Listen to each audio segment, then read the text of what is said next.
What is going on, Jeromes? It is mercifully NFL draft week, and even though jabronis like me are on mock draft 75,972, respected Big J journalists usually do one, usually the week of the draft.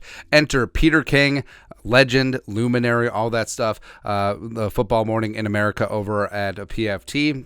He did up a mock draft, and Peter King, maybe he's not grinding the tape. Maybe he's not following all these prospects all college football season long. But what he does have is all these connections to executives, scouts, coaches. So I'm sure that Peter King hears all the buzz, all this, that, and the other thing. And that's what, see, big boards are what you see, and mock drafts are what you hear.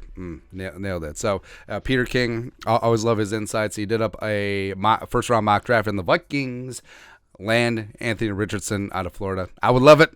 I would love it, man. So here we go. Carolina, Bryce Young.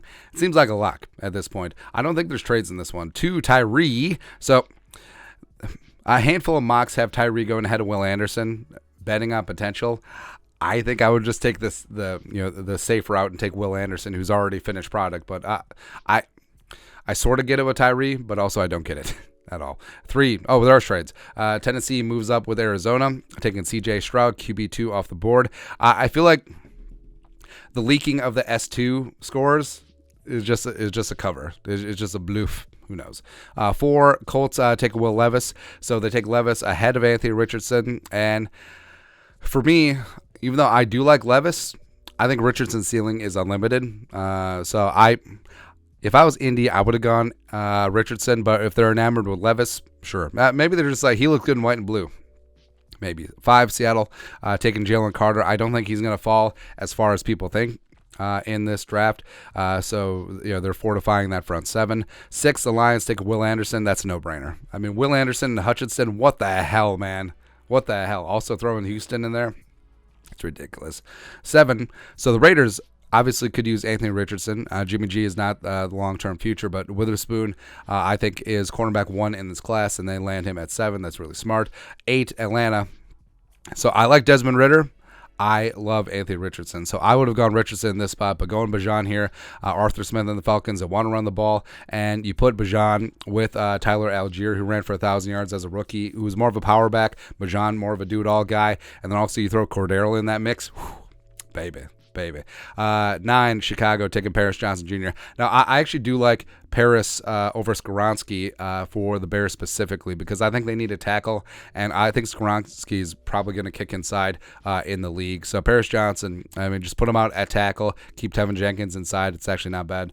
10, Philly taking Nolan Smith, edge rusher 3 off the board. So pec injury last year, but hell of a leader, physical freak, all that stuff, and adding him to that pass rush is going to be really smart. 11, Arizona trades down with Tennessee, and they still land Gonzo, who is really good outside the numbers. I like Spoon a touch better, but Gonzo is a very good, well-rounded and complete cornerback, and Jonathan Gannon gets him a CB1. 12, ooh, spicy. So Hendon Hooker above Richardson, which if Hooker was healthy, maybe we could have that conversation, but like I said, ACL, not that important. Age, not really that important. And Houston, I mean, they're taking a gamble. Like Hendon Hooker and Richardson and even Levis now are going to be compared forever. But Hendon Hooker lands in Houston, and hopefully they surround him with a good offensive line. They already got Tunsil and company and some weapons, and working with a good offensive line. So I think that Hooker can be that guy. Broderick Jones going to New York. Mekhi Becton's working back from injury, so we'll see what happens. New England, Skoronski. Skoronski just seems like a Patriot, doesn't he? Right. So probably try him at tackle, maybe kick him inside, who knows. 15, the Packers break the seal on tight ends. Kincaid coming in from Utah. Jordan Love finally getting some weapons. 16, Brian Branch. I love Brian Branch. Super versatile, more of a slot guy, but just the absolute quarterback of a defense on the back end for Washington makes sense in this spot. JSN going to Pittsburgh. Ooh, spicy. I like it. So even though they got George Pickens, and even though they got Deontay Johnson, adding JSN as Kenny Pickett's security blanket, really awesome and interesting here. 18, the Lions going corner, so Deontay Banks. So 2 really nice defensive pieces. They add Will frickin' Anderson at 6 and Deontay Banks at 18. Now it's interesting that Banks goes ahead of guys like JPJ, ahead of guys like Cam Smith, but the Pride of Maryland is headed to Detroit. 19, Darnell Wright, adding him to the mix. I mean, they're going to kick. They're going to kick him over to left tackle, replacing Donovan Smith, because obviously they have Tristan Wirfs at right tackle. 20, Seattle, you can buy me the flowers to go with DK as well as Lockett. I mean, that's a hell of a trio for Geno Smith. 21, Chargers taking Addison. Keenan Allen can't play forever, so Addison, Mike Williams, Josh Palmer. There you go. 22, the Ravens. So they don't go Quentin Johnston in this spot, but they go Emmanuel Forbes, the spicy 166-pound corner from Mississippi State. So I do love his attitude and his toughness. Like, seems to fit in with Baltimore.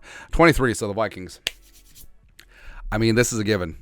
Also, Joey Porter Jr., still not going? But the Vikings, if Richardson is there, hell, if Richardson is tumbling into the late teens, I think the Vikings should make a move. Or even early teams, whatever. But, yeah, the Vikings at 23. This is what Peter wrote. Easily could go earlier, as high as 4 to Indianapolis, but the Vikings would be an intriguing spot for the raw Richardson. Kirk Cousins has 1 playoff win in 5 Viking seasons. The math is not in Cousins' favor. This is year 6. He'll have made $185 million as a Viking, and he'll be seeking $45 million plus to re-sign after the season, to be sure. Guaranteed. Who would be surprised if the Vikings wanted to start fresh in 2024 if this is another one of those years? So I do love Anthony Richardson. I think that his ability and ceiling is sky high, and I think that with Kevin O'Connell, with Wes Phillips, with O'Hara, working on mechanics, helping intermediate and short range accuracy, and just honing on skills and building an offense around his mobility, around his big time arm, would just be beautiful, man. Would be beautiful. Anthony Richardson and JJ long term, and TJ, let's go.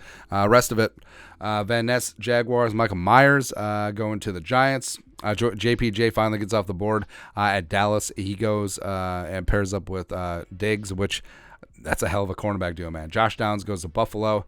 So interesting that Downs and Addison and Zay all go ahead of Quentin Johnston. So maybe the league is a little bit cooler on Johnston than the draft community. Murphy goes to the Saints. Musgrave, Cincy. Jahmyr Gibbs and Osiris Torrance go to Philly and KC respectively. But of course for us, Anthony Richardson, 23, every single day, all day, and twice on Sunday, baby. That's right. But your thoughts are thoughts. Peter King's mock draft, the Vikings land Anthony Richardson in 23. I'll be fine trading up for him. Hell, but if they can just stick and pick and they still get AR, let's go. Let's go, man. But your thoughts are thoughts. Let us know in the comment section below. Subscribe for daily Vikings takes. Want to support the work? Put a little something in the Venmo. But till next time, Skol, production value.